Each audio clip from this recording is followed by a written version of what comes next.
बिस्मिल्लाहिर्रहमानिर्रहीम। डॉक्टर दानिश, जिस तरह के हम सब जानते हैं कि पाकिस्तान की सियासत को आज एक खास तबके ने जरगमाल बना लिया है, जिसे आज हम जागीरदार और सरमायादार तबके के नाम से पहचानते हैं।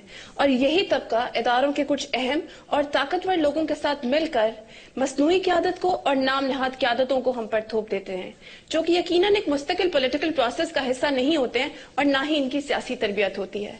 चुनांचे डॉक्टर दानिश, जिन क़यादतों की सियासी तरबियत नहीं होती है और जो पॉलिटिकल प्रोसेस का हिस्सा नहीं होते हैं और जो आर्मी नर्सरी से निकले हुए होते हैं और जिन क़यादतों को एस्टैब्लिशमेंट की मदद से खड़ा किया होता है, वो अपने कारकुनों की कैसे सियासी तरबियत कर सकते हैं? इसलिए डॉक्टर दानिश, आज के कारकुन को मंजिल और रहनुमा में फर्क नहीं मालूम। आज के कारकुन को मंजिल की अहमियत का अंदाजा नहीं है। आज का कारकुन सिर्फ और सिर्फ शख्सियत परस्ती का शिकार हो चुका है। आज का कारकुन ये नहीं जानता है कि मंजिल को हासिल करने के लिए कई रहनुमा कुर्बान किए जा सकते हैं। आज का कारकुन सिर्फ और सिर्फ शख्सियत को अहमियत देता है, जिसकी वजह से आज पूरी की पूरी सियासत शख्सियत परस्ती का शिकार हो चुकी है। डॉक्टर दानिश, इस सोच का फायदा उठाकर इन तबकों ने न सिर्फ मौरूसी सियासत को जन्म दिया है, बल्कि इसे बेहद मजबूत भी कर दिया है, ताकि सियासत इनके घर की बांदी बन के रह सके और इनके बाद इनकी औलाद दर औलाद इस सियासत, हुकूमत और इक्तदार का मजा लूटते रहे। और दूसरी तरफ डॉक्टर दानिश, ये सियासी कारकुनों के हिस्से में सिर्फ और सिर्फ जिल्लत, मुफलिसी, महरूमी और कुर्बानी आई है। डॉक्टर दानिश, ये तबका इस मुल्क की अशरफिया और इस मुल्क के करप्ट पॉलिटिकल सिस्टम के बेनिफिशरी को साथ मिलाते हुए अवाम और सियासी कारकुन को समाजी मसाइल, मजहबी मुनारफत और ग्रोही सियासत में इस तरह उलझा देते हैं कि ये अवाम और सियासी कारकुन कभी भी अपने मफादात के लिए इकट्ठे नहीं हो पाते हैं और ना ही अपने हकूक के लिए आवाज बुलंद कर पाते हैं।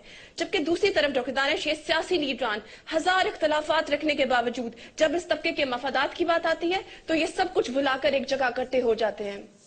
डॉक्टर दानिश, पार्टी के अंदर भी कोई ओहदेदार अपने पार्टी लीडर से इख्तलाफ नहीं कर पाता है। हालांकि पार्टी एक्ट भी मौजूद होता है, रूल्स एंड लॉज भी मौजूद होते हैं, इसके बावजूद सेंट्रल एग्जीक्यूटिव कमेटी और तंजीमी कमेटी की कोई अहमियत नहीं होती है।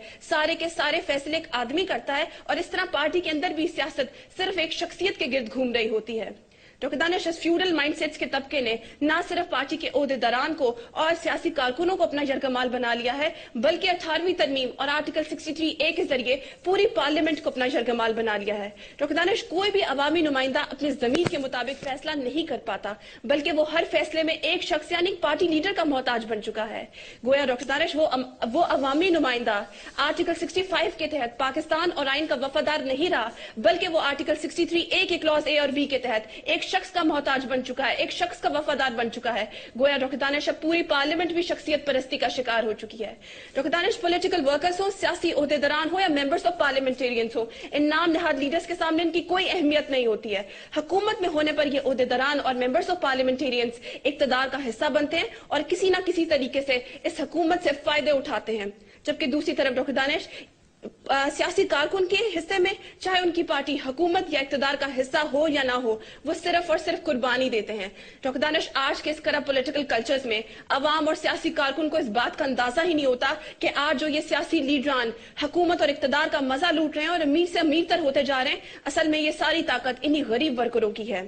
डॉक्टर दानिश, आज इस अवाम को और इन मासूम वर्करों को इस बात का अंदाजा ही नहीं होता कि असल में यही सियासी लीडरान इनका इस्तेहसाल कर रहे हैं, टैक्स लगाकर इनको लूट रहे हैं, रोटी कपड़ा और मकान का नारा लगाकर इनसे पाई पाई छीन रहे हैं, अच्छी तालीम, बेसिक हेल्थ और बेसिक एजुकेशन से इनको महरूम कर रहे हैं। दरअसल डॉक्टर दानिश, आज यही हुक्मरान, यही लीडरान हमारी अवाम के खुशियों के कातिल और खुशियों के कातिल तबाही मारूफ रोकेंगे।